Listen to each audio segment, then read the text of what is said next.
बहुत समय पहले की बात है। जापान के एक गांव में एक किशोर लड़का रहता था। उसका नाम केंसो था।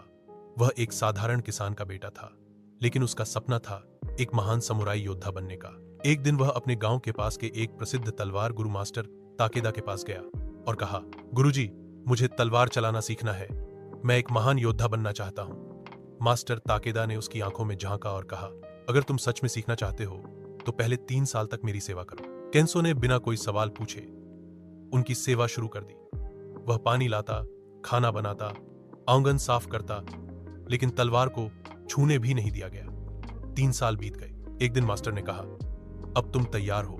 मास्टर ने उसे एक लकड़ी की तलवार दी और जैसे ही केंसो ने उसे हाथ में लिया, मास्टर ने उस पर हमला कर दिया। केंसो चौंक गया, लेकिन किसी तरह बचा। हर दिन यही होता। मास्टर अचानक हमला करते बिना चेतावनी। कुछ हफ्तों में केंसो की सजगता तेज हो गई।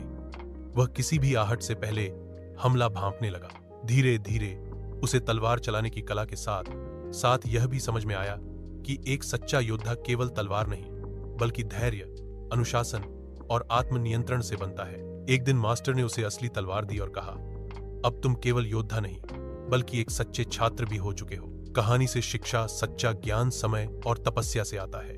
तलवार चलाना सीखना आसान है, लेकिन उसे सही कारण के लिए चलाना वही असली ताकत है। धैर्य और अनुशासन ही किसी छात्र को महान बनाते हैं। अगर चाहो तो मैं इस कहानी को और विस्तार से भी लिख सकता हूं, जैसे कि डायलॉग के साथ या चित्र आधारित रूप में। Skip to content, open sidebar, chat GPT.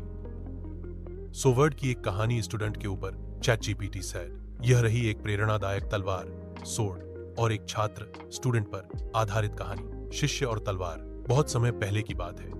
Japan के एक गांव में एक किशोर लड़का रहता था। उसका नाम केंसो था। वह एक साधारण किसान का बेटा था, लेकिन उसका सपना था एक महान समुराई योद्धा बनने का। एक दिन वह अपने गांव के पास के एक प्रसिद्ध तलवार गुरु मास्टर ताकेदा के पास गया और कहा, गुरुजी, मुझे तलवार चलाना सीखना है। मैं एक महान योद्धा बनना चाहता हूँ। मास्टर ताकेदा ने उसकी आंखों में झांका और कहा, अगर तुम सच में सीखना चाहते हो तो पहले 3 साल तक मेरी सेवा करो। केंसो ने बिना कोई सवाल पूछे उनकी सेवा शुरू कर दी। वह पानी लाता, खाना बनाता, आंगन साफ करता, लेकिन तलवार को छूने भी नहीं दिया गया।